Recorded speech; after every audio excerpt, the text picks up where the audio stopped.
Hello dear tea friends from around the world. Welcome to a new tea class with me, Stéphane Herler, the founder of the Tea Masters blog and the tea-masters.com tea boutique. First, I want to thank you very much for all your orders this weekend.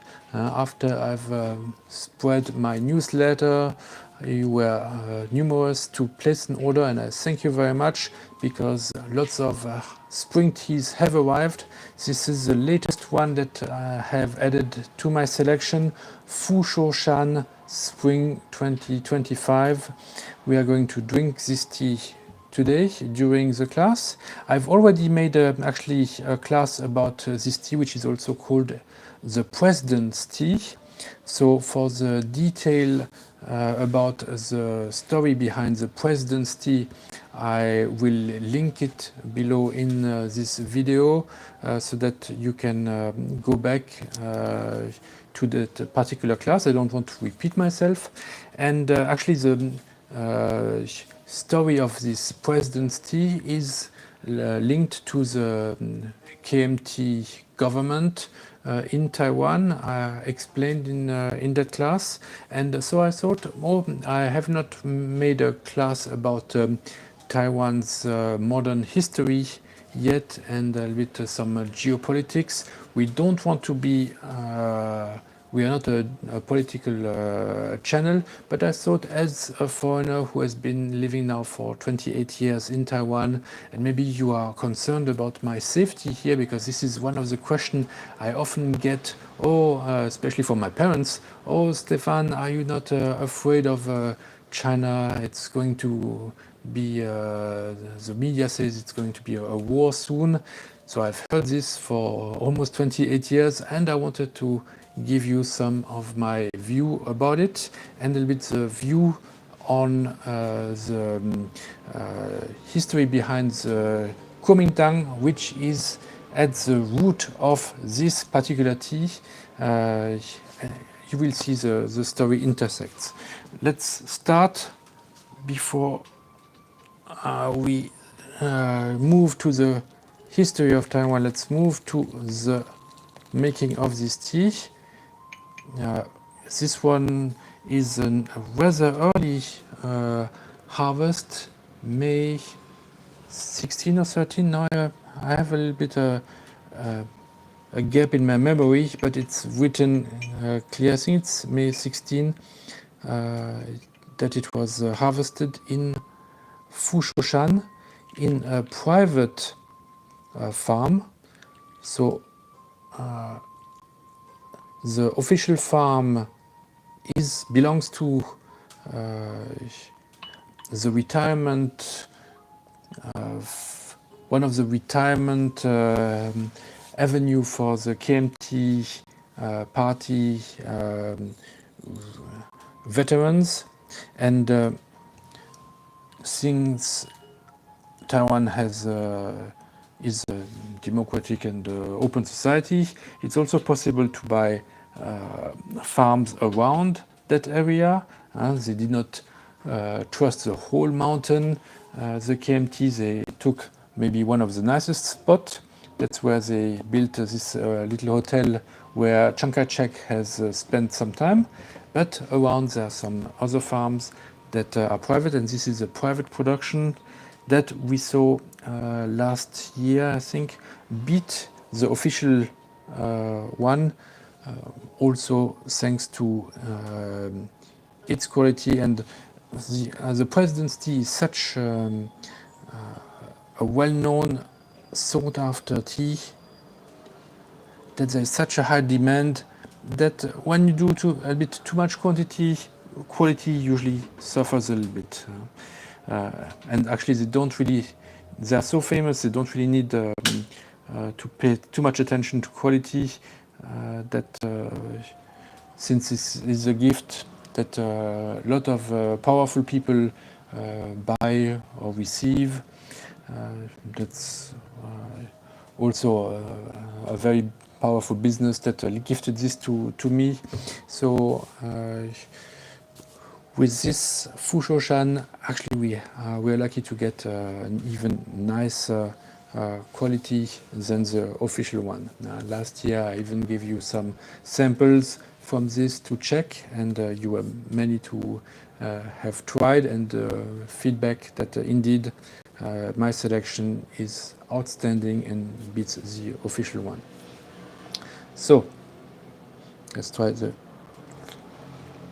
water as well. Yeah, in a silver kettle, the water quality is very pure, very crisp.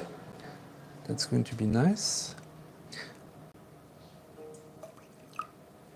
Now, the official name of Taiwan is actually the Republic of China, ROC. It dates back to 1911. That's the name of the republic after the Qing dynasty was overthrown. The founding father is Dr. Sun Yat-sen, who is revered both in Taiwan and in mainland China.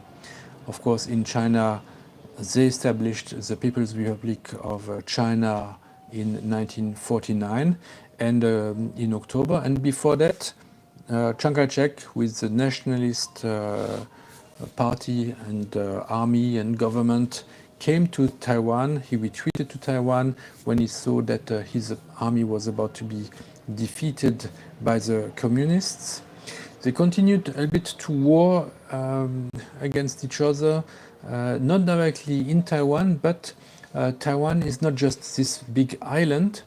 It also comprises some other small islands, the Pescator, Penghu, and especially Kinmen Island.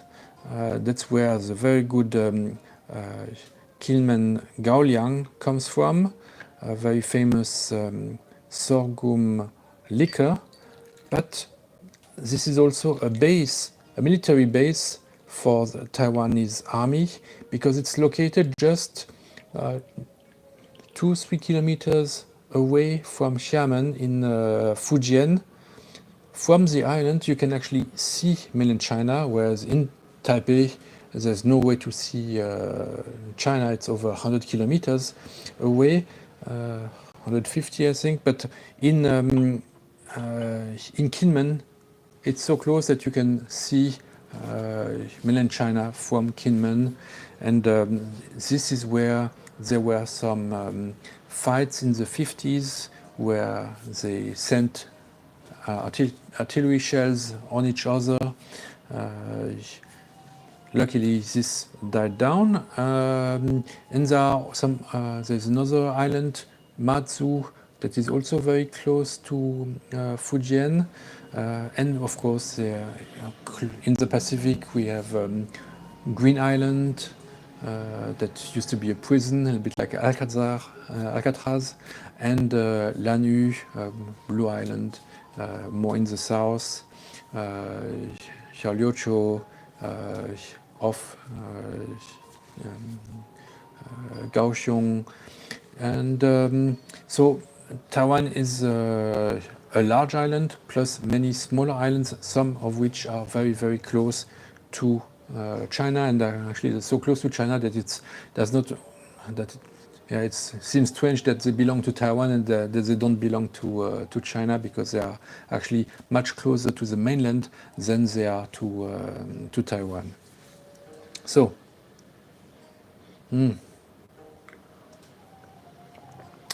wonderful, wonderful aroma with some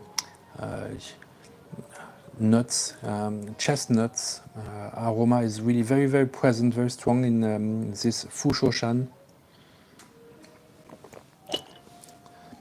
The leaves are dark green, they open very well. There are a bit more stems this year. The leaves were picked a bit early,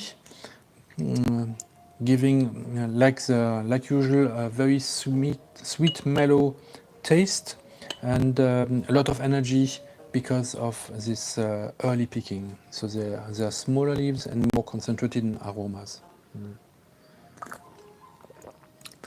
Now, what else can we say about Taiwan? It was a nationalist government, dictatorship, one-party system until the end of the 80s, and it first was ruled by Chiang Kai-shek, the general, Marshal General, Iron Fist, but also with some economic plans, so a good development, 10 projects to develop Taiwan. One of the projects was this road through Taiwan, in the middle of Taiwan, between, let's say, roughly Taichung and Hualien, and this road went over top mountains. Taiwan is really, you have to think of it like a high mountain chain in the middle of the island. And going across these mountains is really very difficult. Every year when there are typhoons, some parts of the road get washed away through landslides or sometimes through earthquakes. So it has to be constantly repaired. And building this road cost a lot of human lives. The retired soldiers were used to build this road. And when they arrived to Lishan, they saw this wonderful spot and 1,800, 2,000 meters high. Actually, lots of people from Yunnan thought that this place reminded them very much of their home region in Yunnan, and so there are a lot of descendants from Yunnan who have settled down in the Lishan area. And Chiang Kai-shek decided, okay, this is a really beautiful spot. We are going to make a farm out of on this spot. It's the FuShou Shan farm, where they make also high mountain fruits like peaches, pears, and now also high mountain Oolong, because it's really very most suitable for it. It's also beautiful. Even there's a nice hotel where Chiang Kai-shek has resided, and Tianshi, this nice pond with the reflection of the sky. And this farm now is managed by one of the companies that belongs to the KMT business, because how do you say, the nationalist government also came with business interests, and especially in the 50s, 60s, it was not well separated what is government, what is party, what is business. So it was a little bit, one party state where everything was mixed together. So the management of the farm went to the party, and then it became a separate business entity, but still with lots of links to the KMT. And that's why it has also these political links to be sold to the presidential palace, and they use this tea very often to gift foreign dignitaries who would come to Taiwan, or business leaders, and that's why it's known as the president's tea.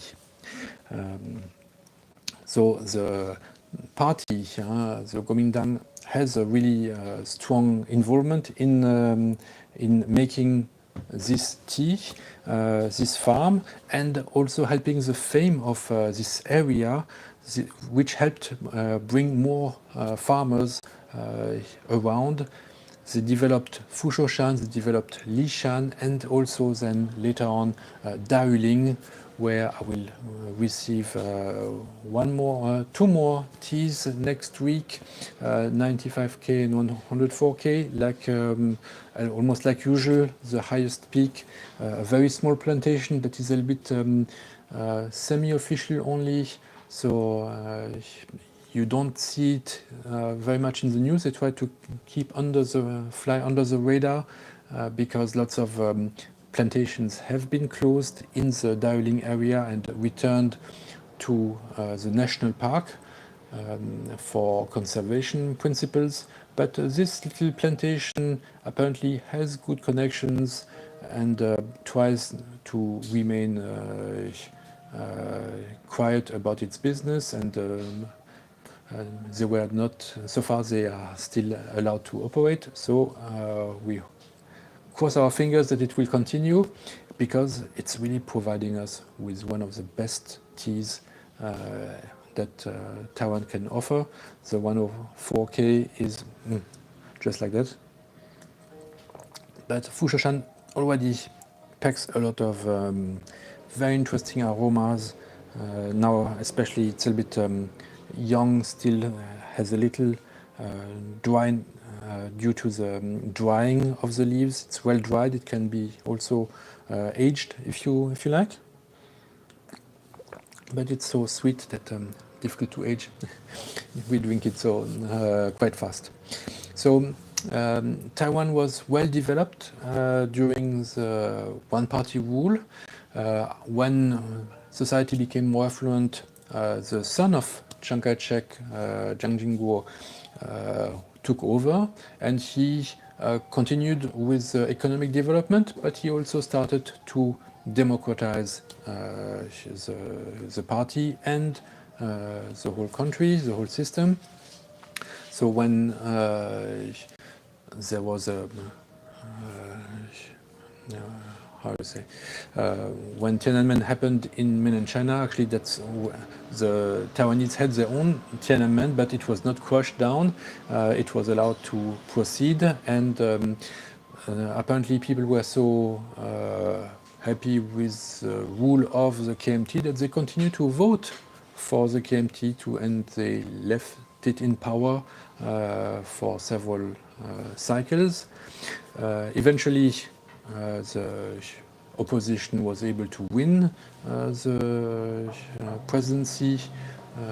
That president actually was even put in jail because of embezzlement, so which shows that the judiciary is also quite free and independent here. In the meantime, he's been released for not for good behavior, but because of his health. And the KMT came back into power, and now it's again the other party, DPP, who is in power. So it's a good, nice alternance from one to the other. That's how things should be. Actually, now we even have a divided government. The presidency is DPP, and the Congress is controlled by the opposition. This also shows a certain level of maturity by the voters, that they are able to divide the power. Good checks and balances. Now, second brew.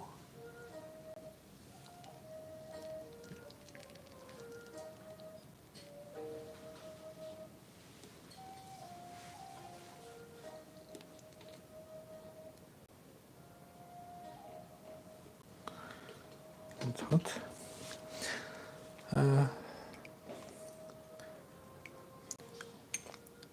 Now, let's come to the main topic. How dangerous is it in Taiwan? Are you not afraid of an invasion by the People's Liberation Army?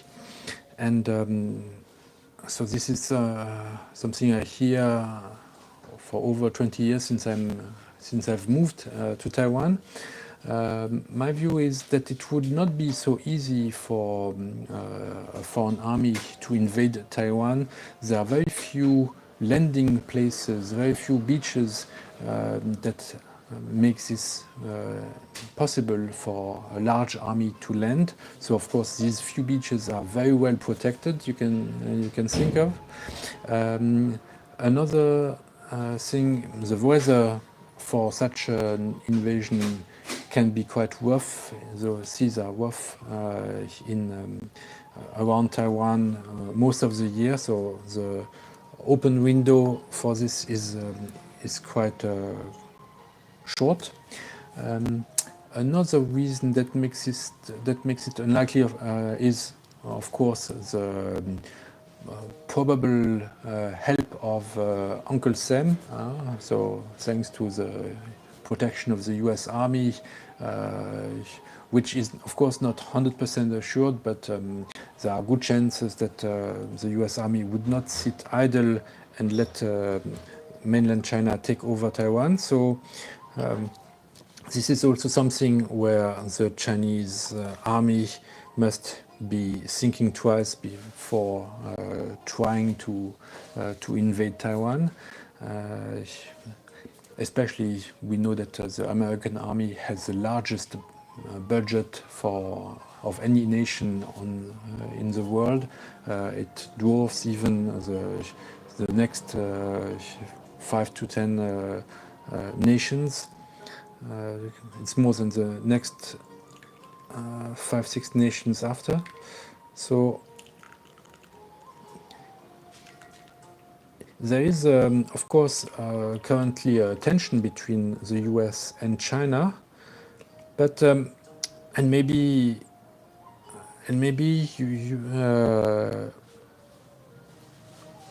well, especially in the US media, we see this talk of a military invasion that would be possible, but I think that it's also unlikely from the Chinese side. Of course, they have to they cannot forego the claim over Taiwan. This is something that has deep roots. We can maybe dive into it in another class. This would take us a bit too long, but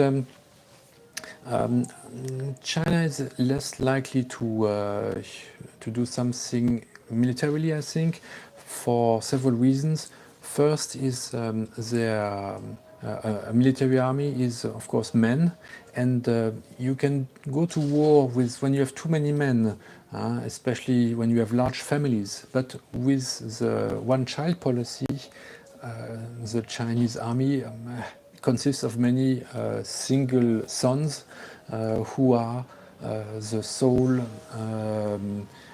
background of their family. So without them, the whole family breaks down. Especially the retirement system is more family organized. It's not there are not large pensions provided by the state. The pensions are still quite low because it's still a developing country. So losing a son for a family would make lots of people angry, and maybe the government cannot take so much anger from the people. So I think this is one thing that makes it unlikely. And also in this current rivalry between the US and China, you have to if you have to pick a fight, it's very important that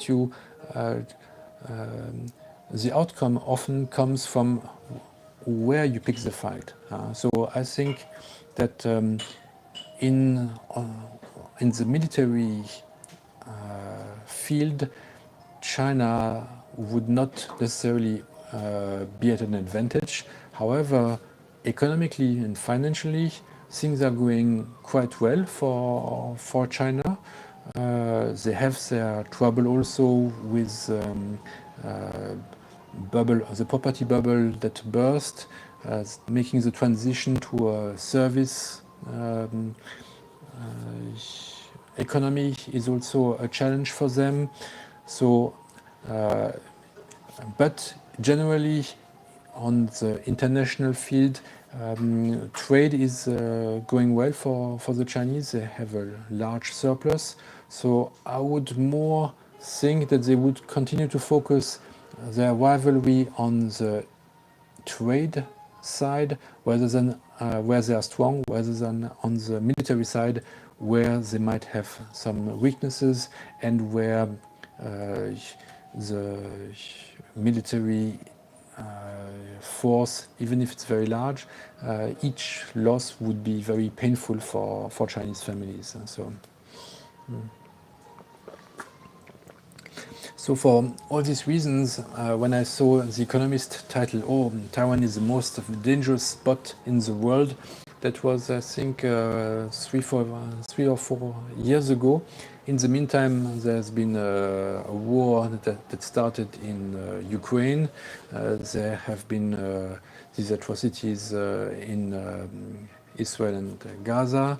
So, and now a little war between India and Pakistan. But still, 28 years that I'm here in Taiwan, and nobody has fought even in the slightest way between these two nations, or the two sides of the strait, as they prefer to be called. So it's a bit like a theater where one side says, "Oh, Taiwan belongs to us, we have to take it back," and the other side says, "Oh, we are an independent nation, we have our own currency and own military, we do things on our own."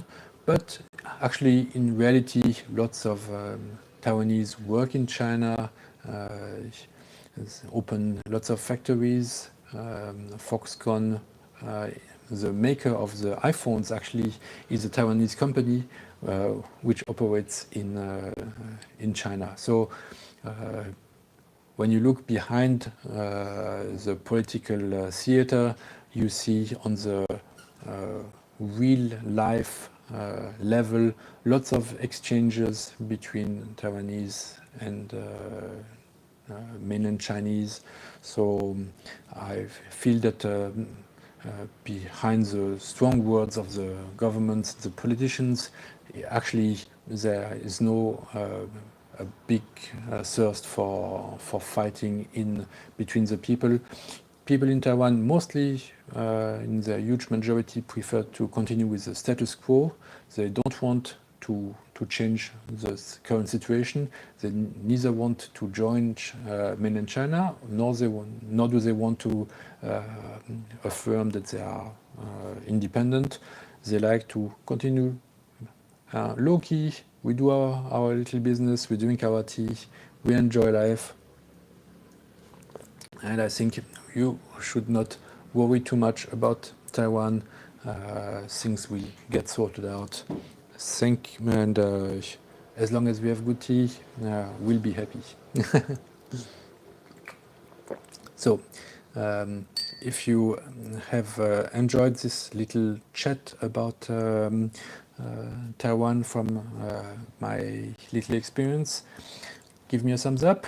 If you disagree with me, give me a comment and tell me why, and maybe we can start a discussion if you're interested. Also let me know if you want me to dig in more in the history of Taiwan, and otherwise we'll see each other again next week with more new high mountain oolongs and new teas from this spring. Thank you very much for all your orders this week, and continue. Bye bye.